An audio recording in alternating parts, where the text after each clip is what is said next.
your mind can take off without you, without your consent. It's a good way of thinking about it, and you are in control to not let that happen.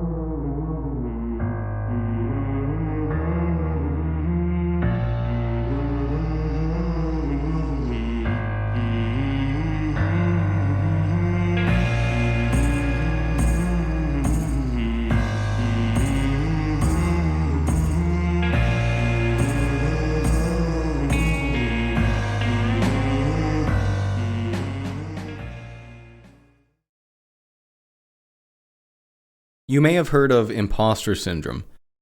And imposter syndrome is simply the feeling, the overwhelming feeling, that you are an imposter in whatever you are doing.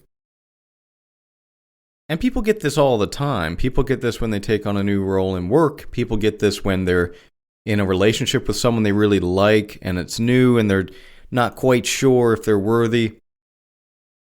People get this when they become parents sometimes and they feel like, how am I, a child myself, how am I a parent?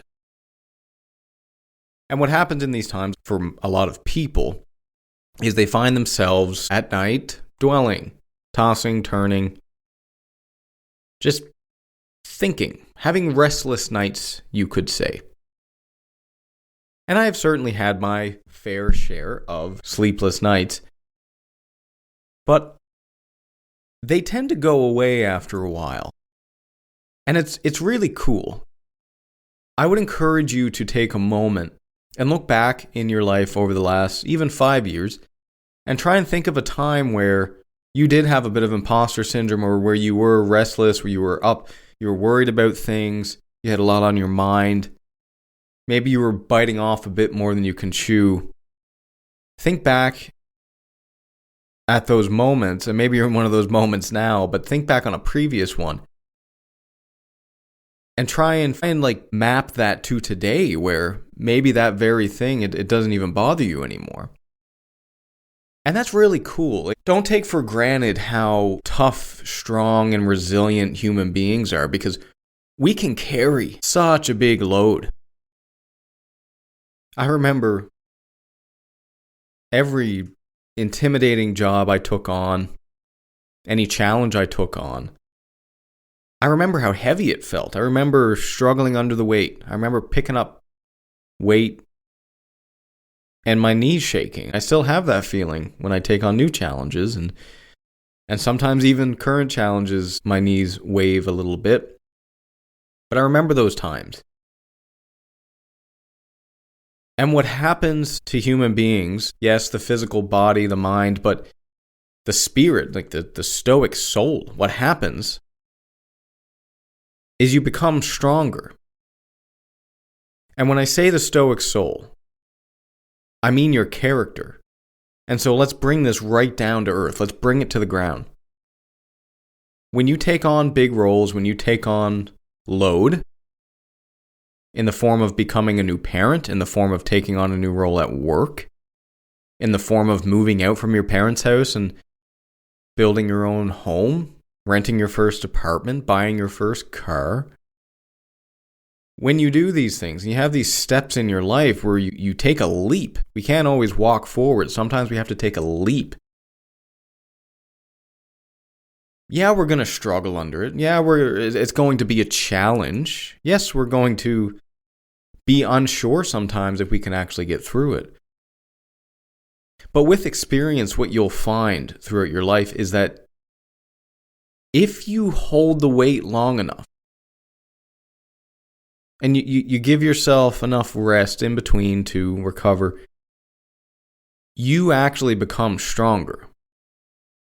It's not that life becomes easier, it's that you become stronger. You become a stronger person. And so to get back to imposter syndrome, these restless nights. Well, yeah, I mean, life is hard. Like, life is very difficult. And when you're ambitious in particular, yeah, there's going to be times where you bite off maybe a little bit more than you can chew and your jaw's cramping up, but you knuckle through it. You get through it. And you're good to go. But let's talk about why that happens, because I find it very interesting how something that bothers you today is probably not going to bother you in a year, in 2 years, in 10 years. You'll be looking back at what you're carrying right now and just be like, oh my God. So let's talk about how that happens.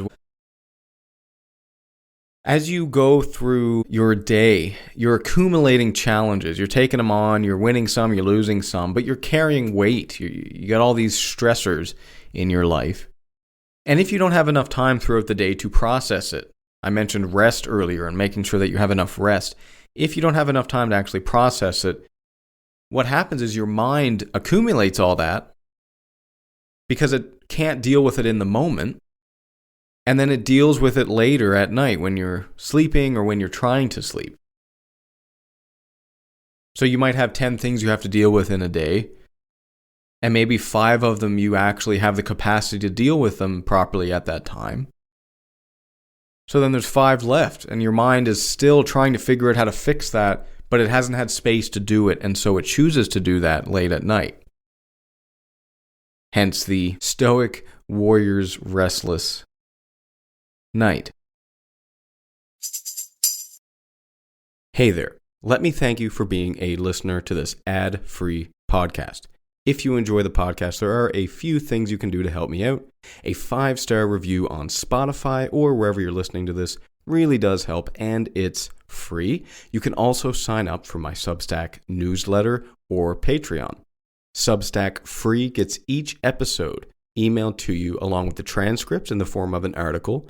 You'll also get access to my live talks, followed by a Q&A afterward.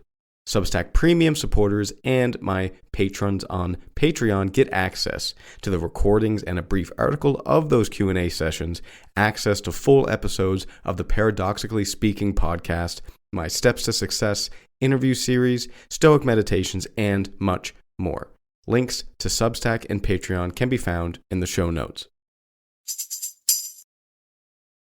Marcus Aurelius said, "Your mind will take the shape of what you frequently dwell on." Tasks, responsibilities, growth pressure, challenges. Fortunately, your mind actually becomes a lot stronger because of that. So if you're in one of those moments, or if you're in a in-between phase, because you don't need to be in that period of extreme growth all the time where you're really pushing your limits. You don't need to be there all the time, but life is going to force you to be there even if you don't voluntarily choose it. Life has a way of putting you in those moments even when you don't want it or think you need it. I think looking back at something that you have had success with in the past, understanding that this is only going to feel so heavy for a little bit, and then I'm actually going to get stronger and be able to deal with this. I think that is a very strong framework in that, yeah, sometimes you do have to just knuckle through it. Sometimes you have to put your head down and get through it. Sometimes you have to go weeks or months at a time with poor sleep, not because you don't have the time for poor sleep, but because you're mentally not strong enough to deal with what you're dealing with. And so you don't sleep very well. Sometimes you have to knuckle through that, but on the other end of that, you actually become someone who is competent and strong. So I guess pull yourself up by your bootstraps is what I'm trying to say here. Sometimes you do have to just knuckle through it. But there's another part to that too, and it's an important caveat, is that not all weight you can actually squat. No matter how strong you are, there's more weight that can crush you. We can always add more weight to the bar, making you strong enough to carry that weight. We can always make you a little bit stronger, but at the end of the day, man, you can't squat the weight of the earth. You can't squat the weight of the universe, the sun. So yeah, you have to be humble about that, right? You have to understand and know that no matter how strong you are, life can load you up to really challenge you. All that to say, Epictetus has this quote where he says, "If you take on a role that you are not prepared for, that you cannot take on, you disgrace yourself." And I agree with him. I think there is a limit to what you should take on, of course. But I also think that stretching that limit is a very important thing. And that's really important for growth. You can't always be at your capacity right now because you're never actually going to push the boundaries and you're never going to be able to grow. So it's important, yes, to take on the right challenges and don't take on too much. However, it's also important to understand that, yeah, if you are ambitious, there's going to be times where you're going to struggle. And it might be weeks or months at a time. And if you keep going, man, the body and mind and stoic soul is so resilient. You're going to build something that's so good. It's going to be a rock solid character. Viktor Frankl talks about how strong we can actually be during something such as the Holocaust. Just the sheer magnitude of the strength of the stoic soul. Not to say that people in Holocaust camps were flourishing and that they were doing really well, and no, they were suffering, incredibly so. But they survived and they were able to maximize their agency as much as they could given that context. Yeah, they still physically suffered and were in situations where maybe they were degraded to the point where they couldn't actually flourish mentally, because there is a limit to that as well. But they got through it. A lot of people got through that, got to the other end, survived. And a lot of people didn't. But a lot of people did, and it really speaks to the strength, the potential, the capacity we all have within us to be strong individuals. I'll give you a piece of practical advice here, which I hope will help you if you're struggling in one of these moments. We talked about how your mind will run off, and Marcus Aurelius says in Meditations 12.19, don't let your mind run off with you. Your mind can take off without you, without your consent. It's a good way of thinking about it. And yeah, you are in control to not let that happen. And so one of the tools that you can use is actually just writing things down. I know a lot of times we go back to the same things here, like exercise and good healthy food and challenges and journaling. But if you physically write something down, that when your mind is messy and you physically write it down on a piece of paper, even not in a journal, it could just be like a piece of loose leaf and you're just trying to get some stuff down. It actually does put it down somewhere, and it allows you to have at least semi-processed it to the point where you can at least go to sleep at night. So that's a great piece of advice if you're in such a moment. But I'm going to flip the script on you right at the last moment. I'm going to wrap it up here. I'm going to give you another quote from Marcus Aurelius. He said in Meditations 5.1, when you have trouble getting up in the morning, remember what your nature demands of you. So despite all that nighttime anxiety, despite losing sleep, despite getting to bed late, despite big pile of notes on the side of your bed table, just getting up and writing stuff down to get it off your mind. When you wake up in the morning, life has a role for you. Nature has a role, a duty for you to fulfill. And I'm not saying that you have to burn yourself out. I'm not saying that you can't take days for rest. But what I'm saying is you're here for a reason. You're here to carry a load. And so carry your load. Have the right perspective about it. Remember that your nature as a human being does have demands. Your soul has demands. That's a good way of thinking about it. Your soul has demands of you. And so if you sleep in every day and you never push yourself, you're going to suffer. And in a way that's a lot more severe than those who perhaps push themselves a little bit too hard. So, don't take on too much, but take on enough so that you grow. Take enough on that you stretch yourself, your capacity. And remember, in the morning, no matter how you felt the night before,